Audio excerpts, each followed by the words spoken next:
Dans le chapitre précédent, nous avions étudié le premier principe de la thermodynamique. Et il faut rappeler que le premier principe de la thermodynamique est intimement lié à la fonction énergie interne, puisque l'énoncé du premier principe de la thermodynamique est lié à la variation de l'énergie interne qui est égale à la somme du travail et de la quantité de chaleur échangée au cours d'une transformation donnée avec son environnement. Dans ce chapitre, nous allons étudier une première partie, relative au second principe de la thermodynamique. Et cette partie-là, ce chapitre-là sera consacré à la notion d'entropie, à la fonction d'entropie qui est à la base du second principe de la thermodynamique et à sa variation et par conséquent à l'évolution ou au sens de l'évolution des systèmes. Alors, qu'est-ce que ça veut dire la fonction entropie? Comment introduire la fonction entropie? Alors, une première approche, c'est une formulation mathématique. C'est ce que nous allons essayer d'aborder dans ce chapitre-là, dans l'introduction de ce chapitre. Tout d'abord, définissons ce que c'est une source de chaleur. Une source de chaleur est un corps ou un ensemble de corps dont la température T est bien définie. À partir de là, je peux commencer, si vous voulez, à parler de la fonction d'entropie. Je considère une transformation infinitésimale réversible au cours de laquelle un système thermodynamique échange la quantité de chaleur élémentaire dQ. Et je considère les variables macroscopiques indépendantes, pression et volume. Donc l'expression de dQ s'écrit lambda dP plus mu dV. Nous avions trouvé dans les chapitres précédents les expressions de lambda qui est égale à CV dérivé partiel de T par rapport à la pression à volume constant, et mu, l'expression du coefficient calorimétrique mu qui est égale à Cp dérivé partiel de T par rapport à V à pression constante. Si je considère une mole d'un gaz parfait, dont l'équation d'état est égale à PV égale à RT, alors la dérivée partielle de la température par rapport à la pression à volume constant, c'est V sur R, qui est égal à T sur P, en vertu de l'équation d'état, et dérivée partielle de T par rapport à V à pression constante est égale à P sur R, qui est égal aussi à T sur V. Donc, en fonction de ces résultats, je peux réécrire l'expression de la forme différentielle de la quantité de chaleur dQ, qui est égale à T facteur de CV sur P fois dP, plus Cp sur V fois dV. Remarquons que cette forme différentielle de l'expression de la quantité de chaleur dQ s'écrit comme le produit de la température, donc du paramètre macroscopique température, par la forme différentielle CV sur P fois dP plus Cp sur V fois dV. Et on vérifie facilement que cette forme différentielle est une différentielle totale exacte. Pourquoi? Parce qu'elle vérifie le théorème mathématique que nous avons énoncé au niveau de préambule mathématique. En effet, la dérivée par rapport à V de CV sur P, elle est égale à la dérivée de Cp sur V par rapport à P. Et c'est égal à 0. Pourquoi? Parce que CV et Cp sont des constantes et P et V sont les variables indépendantes que j'ai choisies pour l'expression de dQ. De ce fait, si je forme le rapport dQ sur T, qui est égal à cette forme différentielle que je viens de montrer que c'est une différentielle totale exacte, donc le rapport dQ sur T est une différentielle totale exacte. Ce qui implique l'existence, du point de vue mathématique, d'une fonction d'état telle que le rapport dQ sur T est égal à la différentielle de cette fonction d'état. Cette fonction d'état, on la note S et on l'appelle la fonction entropie. On écrit alors ds est égal à dQ sur T et l'intégrale entre un état initial 1 et un état final 2 de ds, puisque c'est une fonction d'état, ce n'est autre que la valeur de S à l'état 2 moins la valeur de S à l'état 1. Ça ne dépend pas du chemin suivi, ça ne dépend que de l'état final et de l'état initial. Une transformation au cours de laquelle l'entropie du système reste constante est dite transformation isentropique. Donc cette expression ds qui est égale à dq sur t, on peut la considérer comme la première expression mathématique du deuxième principe. C'est la première formulation mathématique du deuxième principe. Le ds pour une transformation élémentaire réversible, c'est égal au rapport de dq sur t. Rappelons-nous que la forme différentielle dq n'est pas une différentielle totale exacte. Mais, si vous voulez multiplier dq par le facteur 1 sur t, devient une différentielle totale exacte. En mathématiques, on appelle ce facteur 1 sur t un facteur intégrant. La fonction entropie S est définie n'est définie qu'à une constante additive près. S est une fonction d'état, elle n'est définie que pour les états d'équilibre thermodynamique. Alors concernant les unités de cette fonction, puisque ds égale dq sur t, si dq est décrite pour une mole, alors l'unité de S c'est le joule par K par mole. Et si dq est décrite pour l'unité de masse, l'unité de S est le joule par K par kilogramme. Considérons maintenant un cycle échangeant de la chaleur avec un nombre fini de sources de chaleur. Nous avons vu ce que c'est une source de chaleur, c'est un corps, si vous voulez, dont la température est bien déterminée, elle peut être constante comme elle peut changer selon une loi bien déterminée, bien définie. Alors je vais considérer d'abord un cycle irréversible. Je rappelle un cycle, si vous voulez, c'est le départ d'un état d'équilibre et le retour à cet état d'équilibre initial. Je considère un système qui échange de la chaleur avec un nombre fini, que j'appelle n, de sources, telles que les sources TI sont T1, T2, TI jusqu'à Tn, et les quantités de chaleur échangées avec chacune des sources, c'est Q1 irréversible, Q2 irréversible, QI irréversible, jusqu'à Qn irréversible. Toutes les, si vous voulez, l'échange avec toutes les sources se fait de manière irréversible. QI irréversible étant une quantité de chaleur finie échangée entre le système et la source TI de manière irréversible.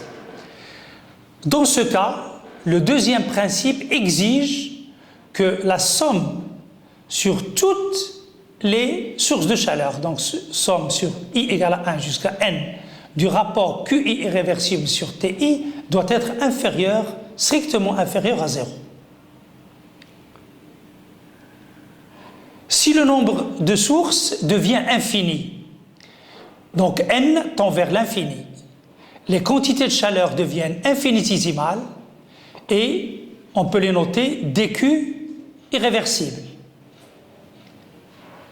Il n'y a plus de notation discrète. La sommation discrète, sigma, se transforme en sommation continue, le signe intégral, d'où pour un nombre infini de sources, la relation précédente C1 peut s'écrire l'intégrale avec le rond au milieu, qui veut dire cycle, de dq irréversible sur T source, elle est strictement inférieure à 0.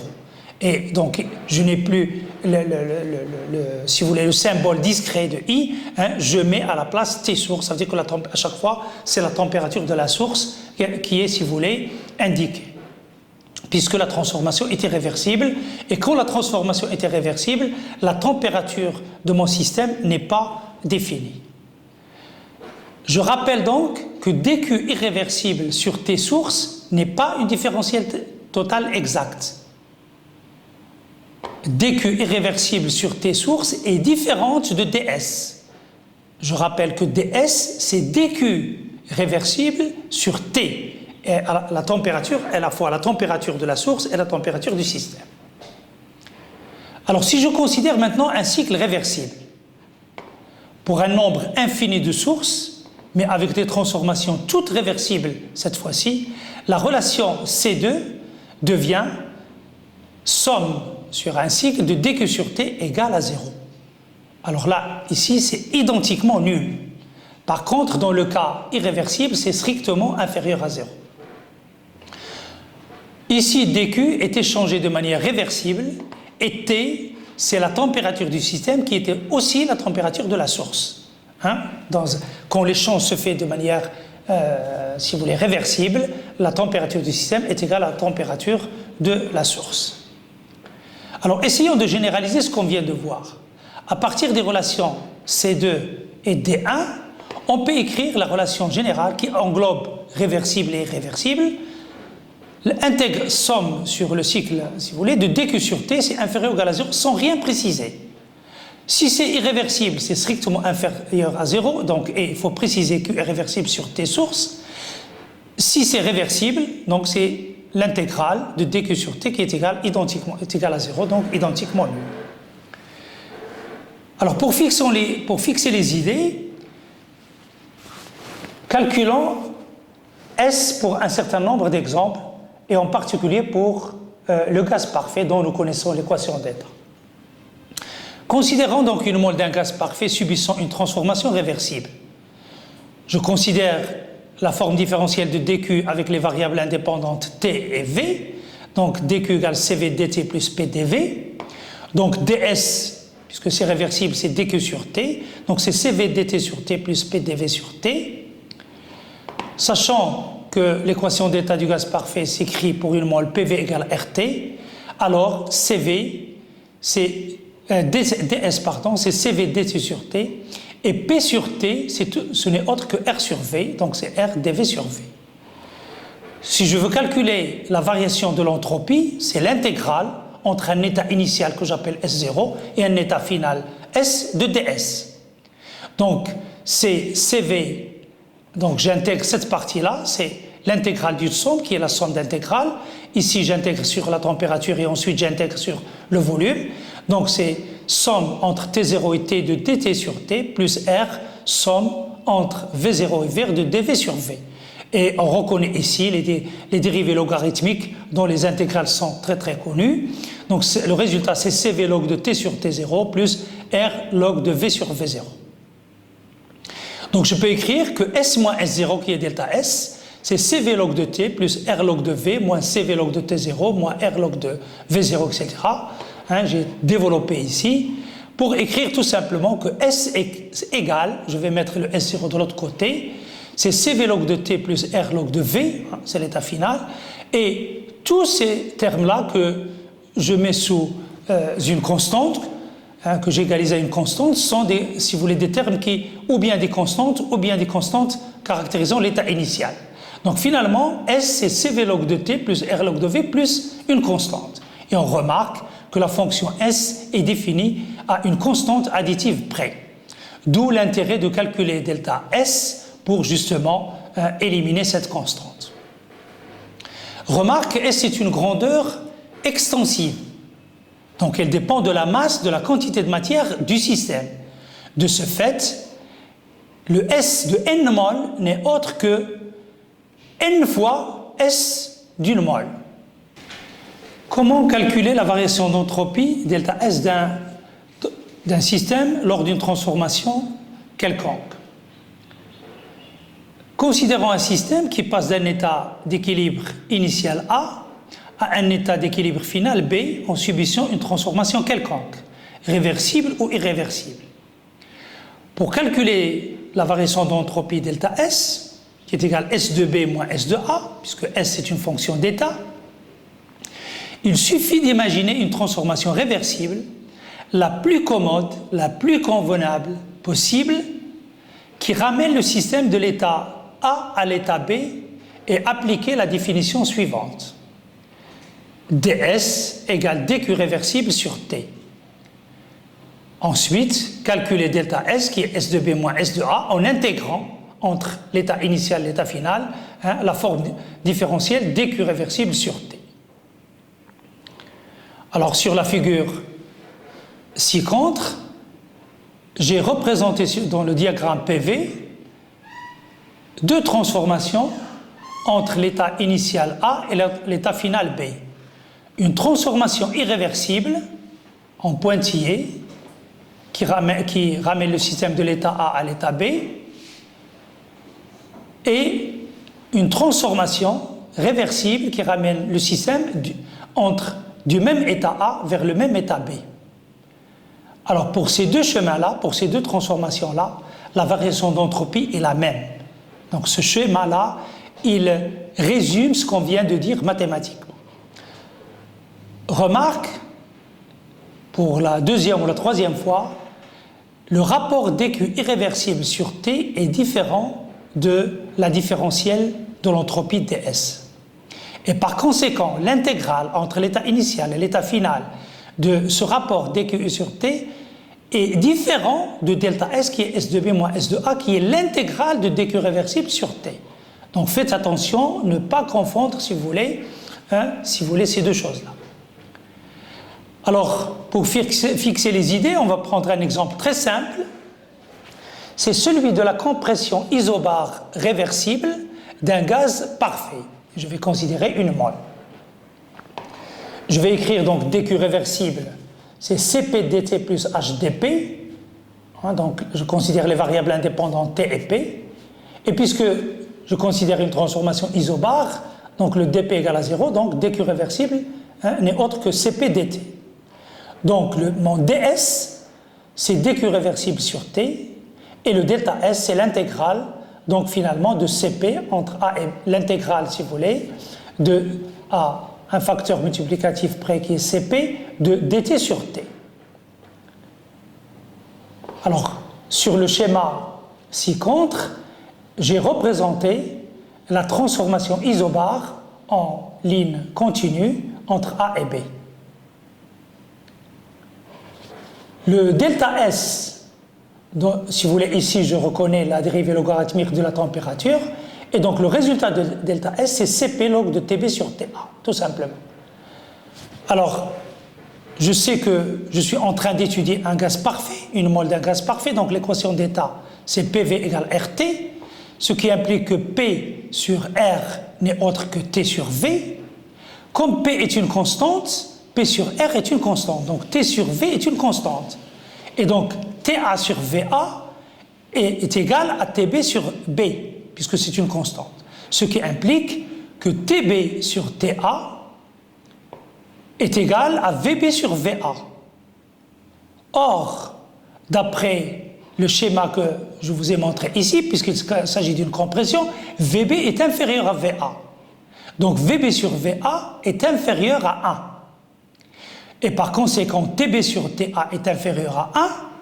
Et comme TB sur TA est à l'intérieur du log inférieur à 1, le log est négatif. Donc finalement, delta S égale Cp log de TB sur TA, c'est Cp log de VB sur VA, il est négatif.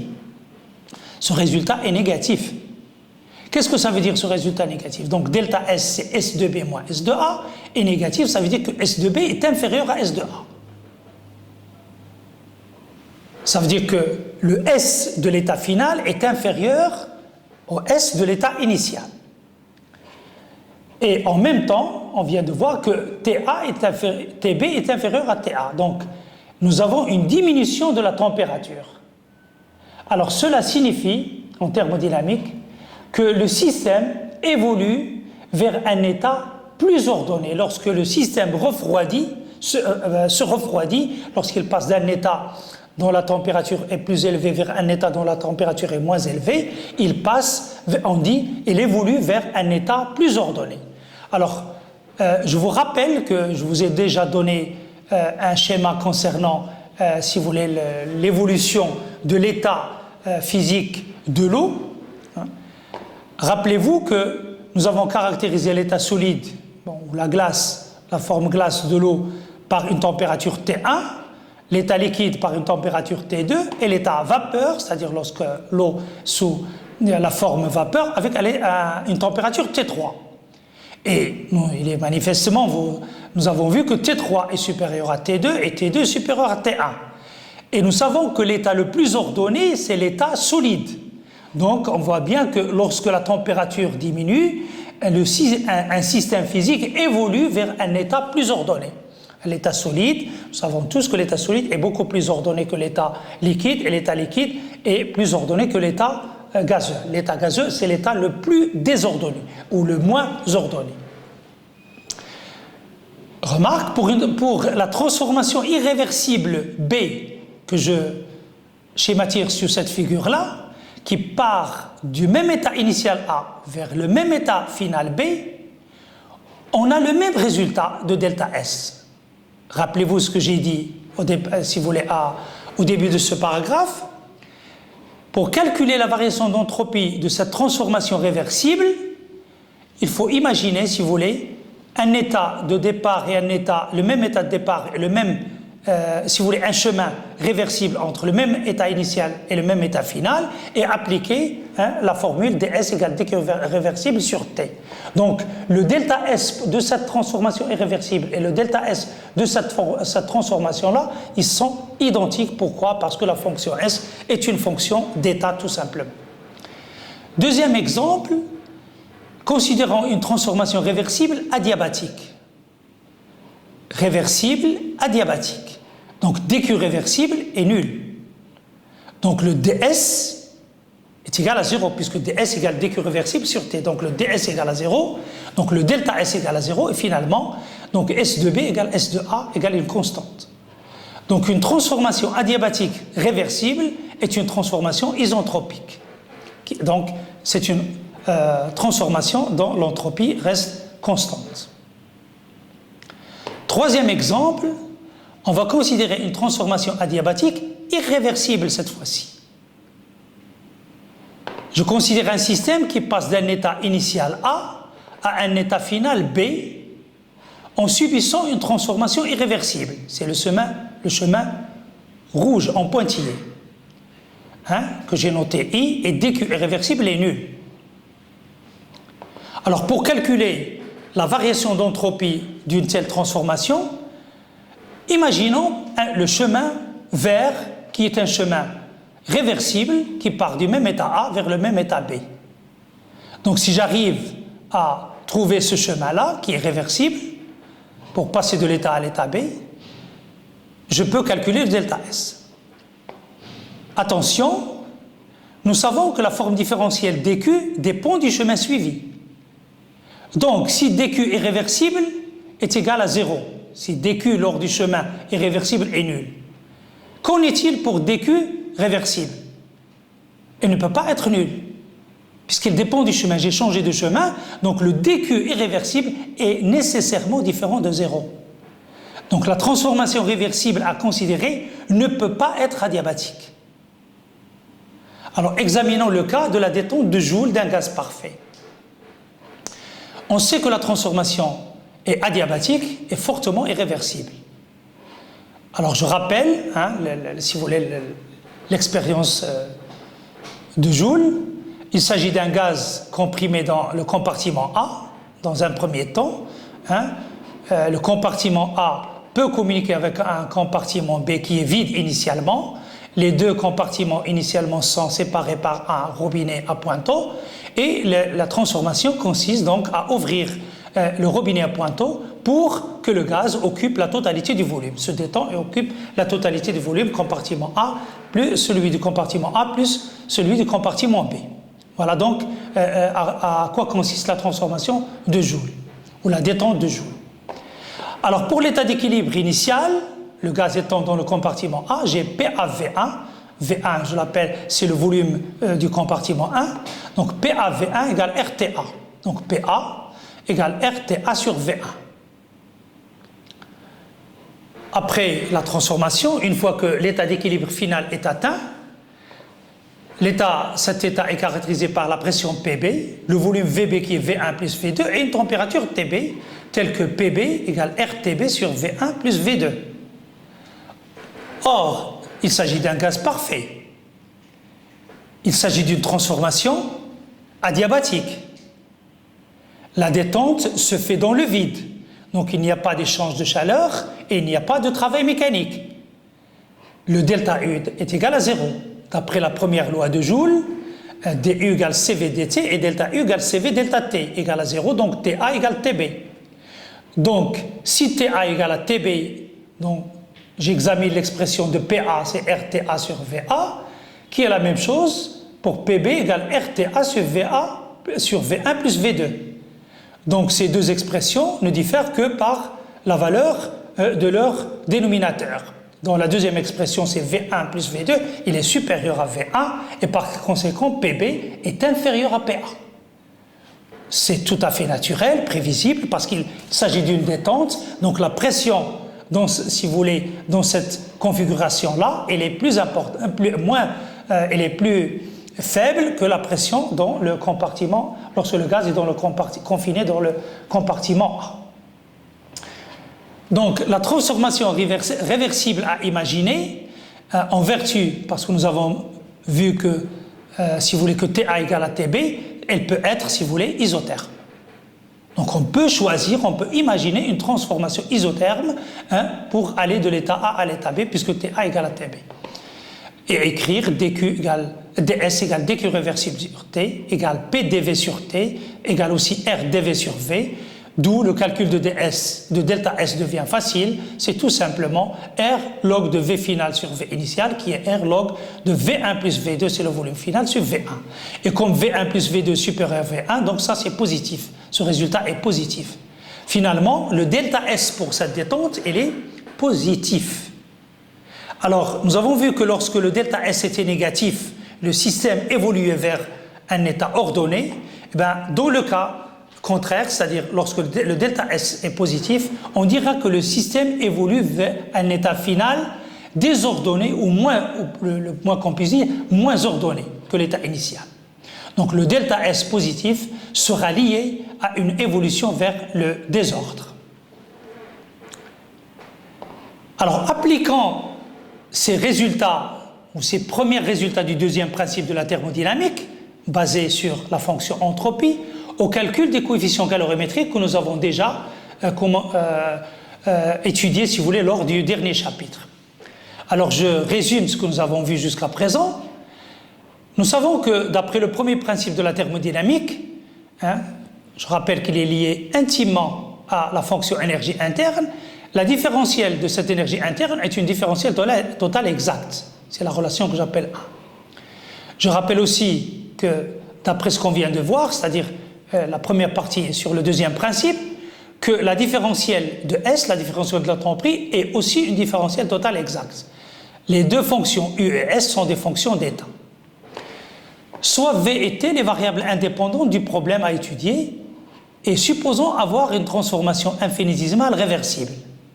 Je peux écrire dQ égale CV dt plus LdV, et par conséquent, du, c'est dW, qui est moins PdV, pour une transformation réversible, plus l'expression de dQ, qui est CV dt plus LdV.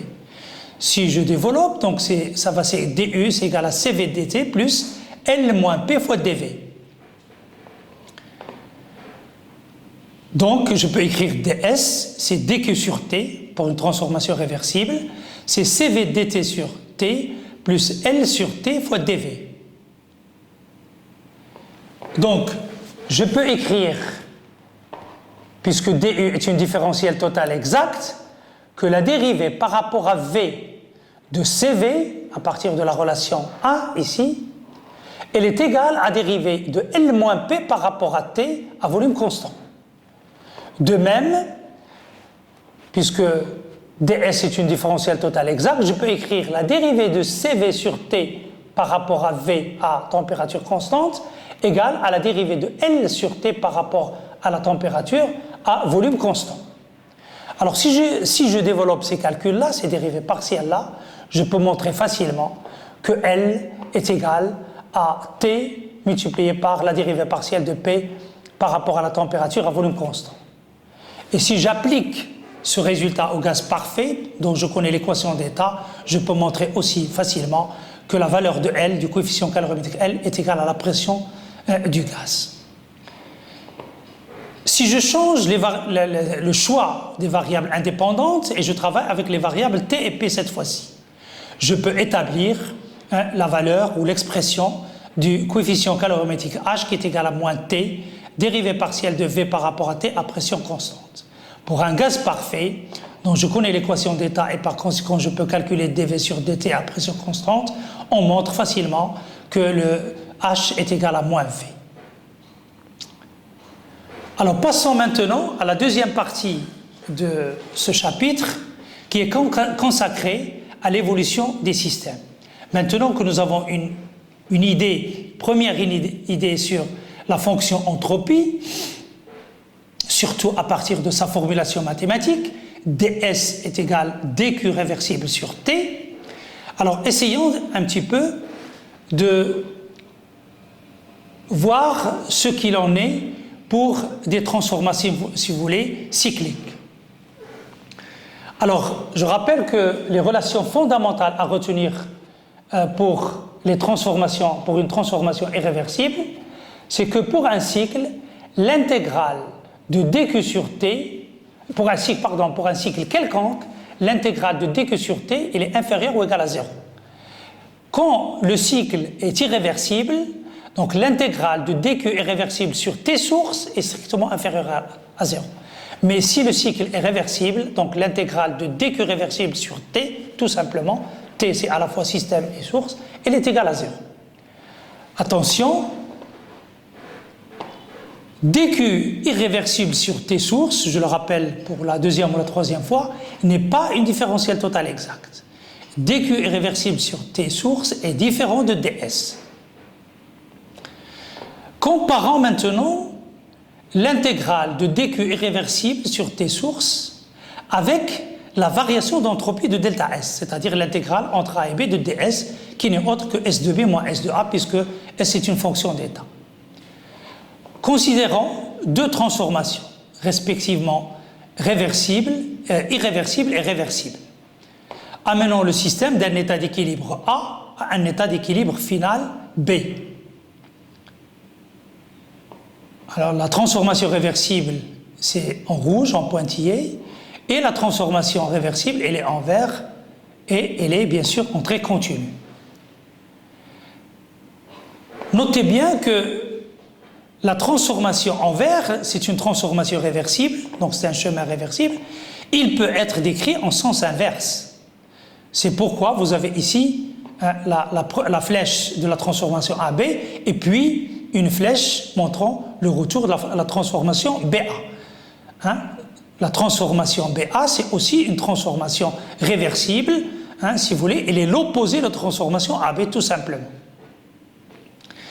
Donc, si je considère la transformation A, I, B, B, R, A, je forme, si vous voulez, un cycle qui est dont une transformation est irréversible et par conséquent c'est un cycle irréversible.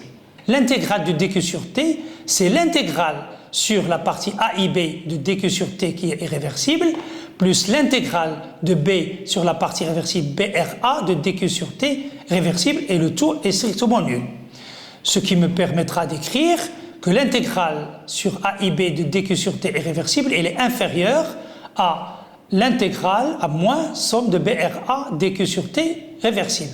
Or, l'intégrale de BRA de dq réversible sur t est l'opposé de l'intégrale sur ARB. Donc le moins, cette intégrale, ce n'est autre que l'intégrale ARB de dq sur t réversible. Or, ça, c'est si vous voulez, je peux le calculer. Ça, c'est tout simplement le delta S. D'accord? C'est S de B moins S de A. Donc finalement, S de B moins S de A, il est supérieur à l'intégrale sur la partie irréversible de la transformation AIB de dq sur t irréversible. Ça, c'est un résultat général. Prenons le cas particulier d'une transformation qui échange avec une seule source de chaleur de température T. Donc si j'ai une seule source de chaleur, dont la température par exemple T est bien définie constante, je peux la faire sortir. Et l'intégrale sur dq irréversible, je le note par q irréversible, c'est la quantité de chaleur échangée lors de sa transformation. Donc finalement, dans le cas d'un échange thermique avec une seule source de chaleur, S de B moins S de A, il est supérieur à Q irréversible sur T. Ce qui implique que Q irréversible est inférieur à T S de B moins S de A. Alors, je vais revenir à cette expression-là dans le paragraphe suivant en interprétant en détail, si vous voulez, cette inégalité. Pour effectuer la transformation AB, d'après le premier principe, delta U, c'est W plus Q. C'est une constante. C'est U de l'état final moins U de l'état initial.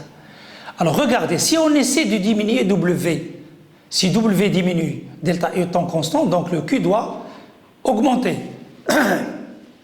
Or, ce Q admet ici, à partir de cette relation-là, si vous voulez, une limite supérieure. Il est inférieur, si vous voulez, à un plafond, si vous voulez, de quantité de chaleur. Donc, on est limité par, si vous voulez, cette valeur-là. On ne peut pas, si vous voulez, diminuer W, si vous voulez, à volonté. On est limité par cette valeur. On ne peut pas l'augmenter à volonté. Comparons maintenant la quantité dQ irréversible et la quantité dQ réversible. On va toujours, si vous voulez, revenir à cette expression 2. À partir de la relation 1, on peut écrire que somme entre A et B de ds, il est supérieur à somme entre A et B de dQ sur T irréversible. Ça implique tout simplement que les formes différentielles dQ irréversible sur T source, il est inférieur à ds. Donc ça veut dire que dQ irréversible est inférieur à TDS. C'est l'expression que j'appelle 3. Et TDS n'est autre que dQ réversible, parce que la définition de ds, c'est dQ réversible sur T. Donc, le dQ irréversible est strictement inférieur à TDS, qui est tout simplement la forme différentielle de dQ réversible. Alors, si j'examine maintenant une transformation adiabatique irréversible, la quantité de chaleur échangée lors de cette transformation est nulle, dQ irréversible égale à 0.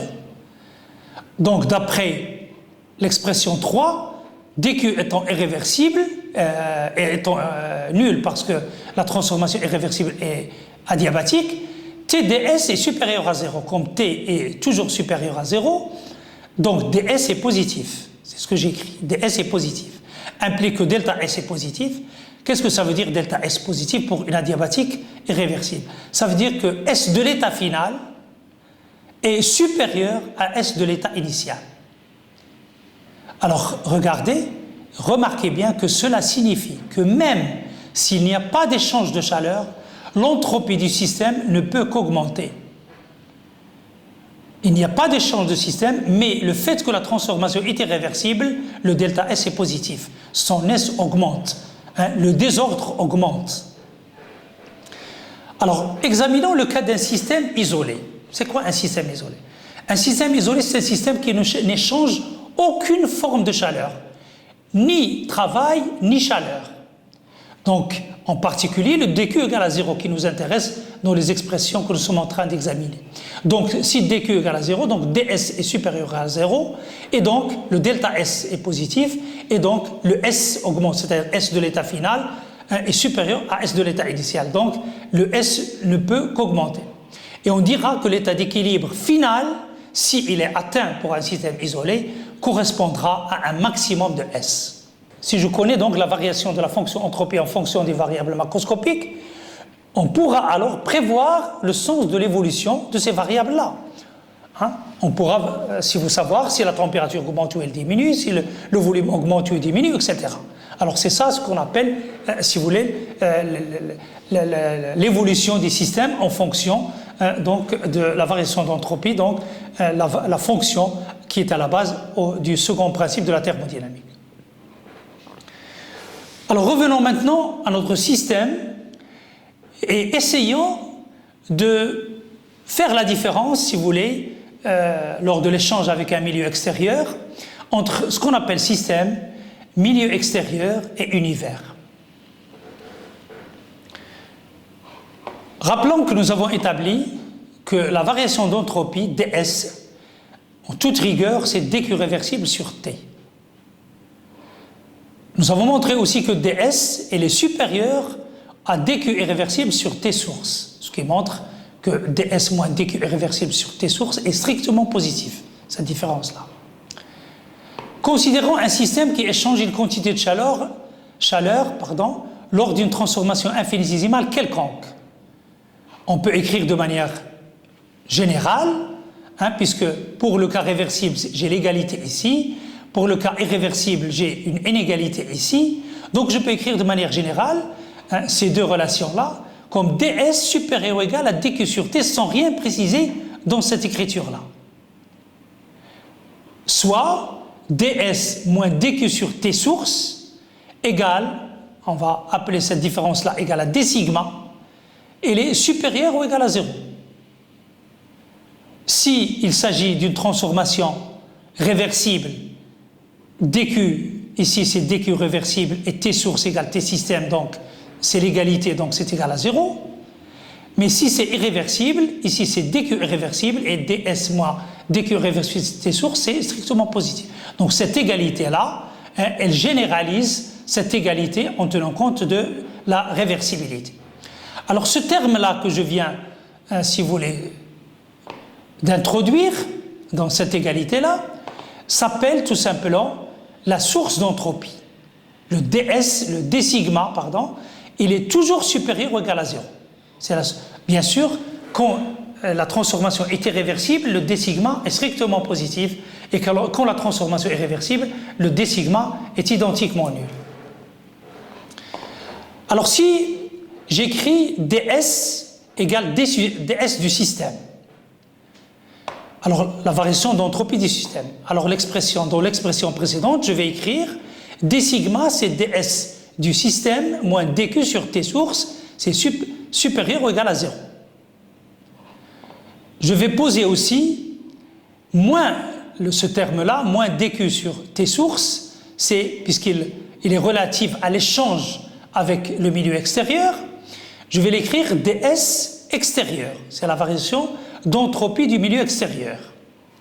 Donc l'expression 4 va s'écrire ds du système plus ds extérieur égale d sigma, il est supérieur ou égal à 0. Notez bien que si l'échange thermique se fait de manière réversible, comme on vient de le dire plus haut, d sigma est identiquement nul. En effet, d du système c'est dq réversible sur t système égale à dq réversible sur t source. Quand c'est réversible, t source égale t système. Mais ds extérieur c'est moins dq réversible sur t source, qui est la même chose, moins dq réversible sur t système, puisque l'échange réversible se fait entre le système et le milieu extérieur. Et finalement, ds du système plus ds extérieur égale d sigma égale à 0. Alors, faisons la distinction entre le milieu extérieur, entre l'environnement immédiat du milieu extérieur et ce qu'on appelle l'univers en thermodynamique. Le milieu extérieur signifie pratiquement le voisinage immédiat du système avec lequel les échanges énergétiques se produisent. Le reste du milieu extérieur demeure inchangé.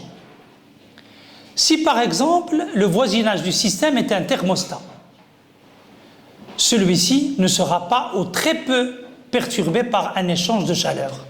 C'est le cas d'un grand réservoir d'eau, ou un lac ou un océan. Si vous voulez, ces systèmes-là constituent ce qu'on appelle un thermostat, c'est-à-dire un corps dont la température ne peut pas être, si vous voulez, changée par n'importe quel échange thermique, parce que leur capacité calorifique est tellement grande qu'on ne peut pas changer leur température lors d'un échange avec un système de dimension finie. La transformation subite par le thermostat sera considérée comme réversible, parce que pratiquement sa température ne change pas. Dans ce cas, le thermostat, c'est le milieu extérieur, c'est-à-dire la source de chaleur. D'où, pour le thermostat, on peut écrire delta S extérieur, c'est somme entre l'état initial, le début de la transformation et l'état final, de moins dq sur t source, c'est ds extérieur, rappelez-vous ça. C'est moins 1 sur t source, puisque t c'est la température du thermostat qui est constante, et intégrale de la forme différentielle dq entre l'état initial et l'état final. Appelons cette quantité-là, cette intégrale, la quantité q. Donc finalement, ds extérieur, c'est moins q sur t source. Si la transformation est adiabatique, imaginons que le système est isolé thermiquement, donc il ne change rien avec l'extérieur, donc delta S extérieur est nul. Ça veut dire que cette quantité de chaleur Q est nulle.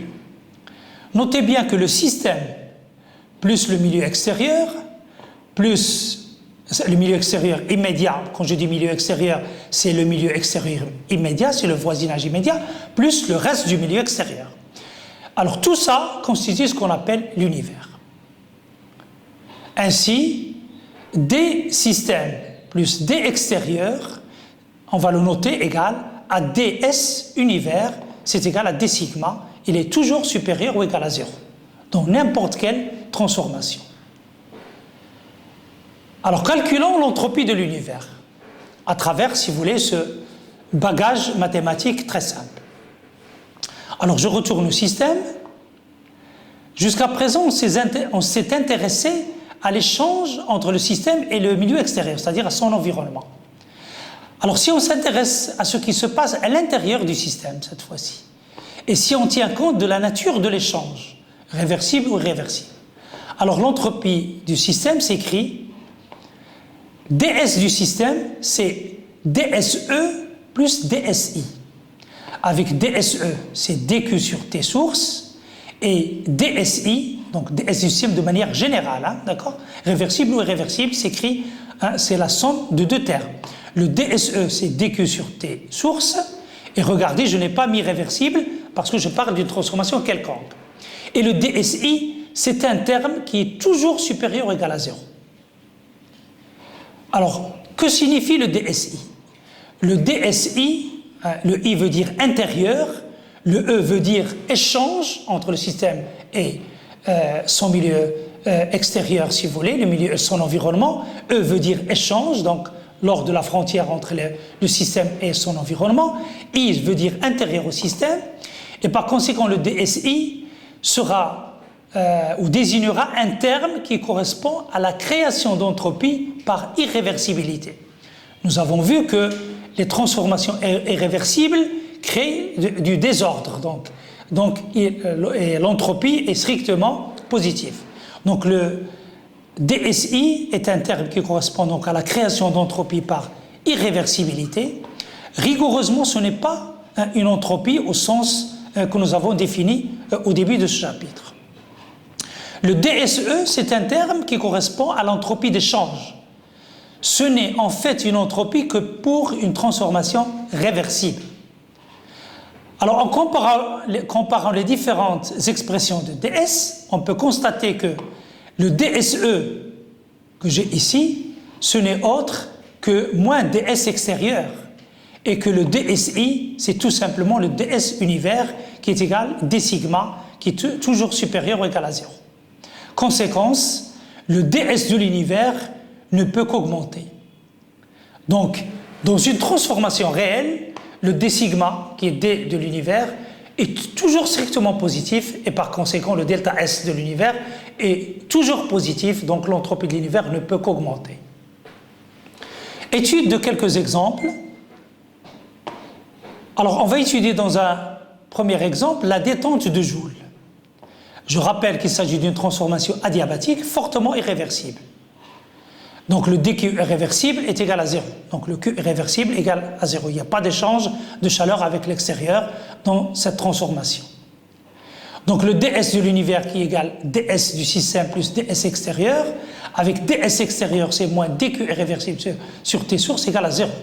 Donc ds de l'univers c'est ds du système, et nous savons que, si vous voulez, dans cette transformation, nous avons montré que le ds du système est positif, et donc cela prouve, encore une fois, que le ds de l'univers est strictement positif.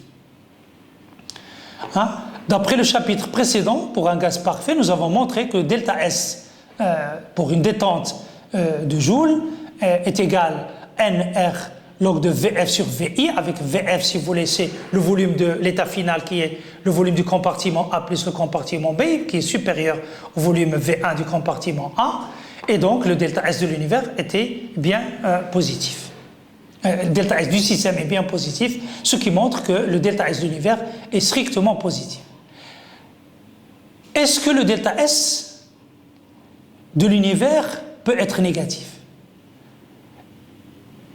La réponse, si vous voulez, à cette question est la même chose, si vous voulez, ça revient à répondre à la question, si vous voulez, relative à la transformation inverse de la transformation de Joule. Lorsque nous avons détendu le gaz dans le vide, est-ce qu'on pourra imaginer que le gaz va revenir du compartiment vide de manière spontanée du compartiment B vers le compartiment A? C'est impossible. Donc le delta S univers inférieur à 0 est impossible. Le delta S de l'univers ne peut qu'augmenter. Deuxième exemple, c'est un exemple tiré de l'électricité, c'est l'étude de l'effet de Joule. Pour vous montrer, encore une fois, si vous voulez, que la thermodynamique ne s'applique pas seulement aux fluides, c'est-à-dire aux gaz et liquides, elle peut s'appliquer aussi aux solides. Je considère comme système thermodynamique une résistance R. Et cette résistance est parcourue par un courant d'intensité I. Un courant d'intensité, donc I. Je suppose que l'expérience se fait dans les conditions suivantes: pression constante, volume constant, température constante et I constant aussi. Alors, bien sûr, si vous voulez, la température au départ, si vous voulez, n'est pas constante, puisque lorsque le courant passe dans la résistance, il va le chauffer, donc il y a dégagement de chaleur. Mais si j'attends l'état d'équilibre, si vous voulez, l'état stationnaire, si vous voulez, je peux avoir donc un état où la pression, le volume et la température et le courant sont constants. Donc c'est un état stationnaire que je suis en train d'étudier. Dans cet état stationnaire, le delta S du système est nul. Pourquoi? Parce que le S est constant puisque tous les paramètres sont constants. Donc le delta S du système est nul. Et si le delta S du système est nul, donc d'après l'expression précédente, si le delta S du système est nul, donc le delta S de l'univers est égal à delta S de l'extérieur, tout simplement. Delta S de l'univers égale delta S de l'extérieur. Or, delta S de l'extérieur, c'est moins Q sur T, tout simplement. La température étant constante, delta S de l'extérieur, c'est moins dQ irréversible sur T de la source, et T étant constante, et donc delta S est égal à moins Q sur T. Nous savons que la résistance fournit de la chaleur au milieu extérieur. Donc le système cède cette quantité de chaleur. Donc d'après la convention de Sine que nous avons adoptée lors des chapitres précédents, Q est négatif pour le système, notre résistance. Donc moins Q sur T, qui égale delta S extérieur, est supérieur à 0. D'accord? Ce qui implique tout simplement, puisque delta S de l'univers égale delta S extérieur, donc delta S de l'univers est supérieur à 0, encore une fois, à travers cet exemple-là. D'après le premier principe de la thermodynamique, pour un état stationnaire, le delta U qui est égal à W plus Q, c'est égal aussi à 0, parce que U est une fonction d'état, et donc U est une constante pour un état stationnaire. Donc, moins W est égal à Q, et nous savons que en électricité, le travail, c'est tout simplement RI carré fois delta T étant la durée de la transformation, la durée pour laquelle, si vous voulez, au cours de laquelle nous avons, si vous voulez, un courant I qui traverse la résistance. W égale RI carré delta T est l'énergie électrique reçue donc par la résistance, si vous voulez, à travers donc le circuit électrique. Si vous voulez, cette énergie est complètement transformée en chaleur. La transformation de W en Q est aussi irréversible. On ne peut pas imaginer un instant qu'en chauffant la résistance, on peut avoir de l'électricité. Donc la transformation est irréversible. C'est pourquoi, si vous voulez, le delta S de l'univers est toujours positif, comme on vient de le montrer aussi bien pour le premier exemple que pour le deuxième exemple.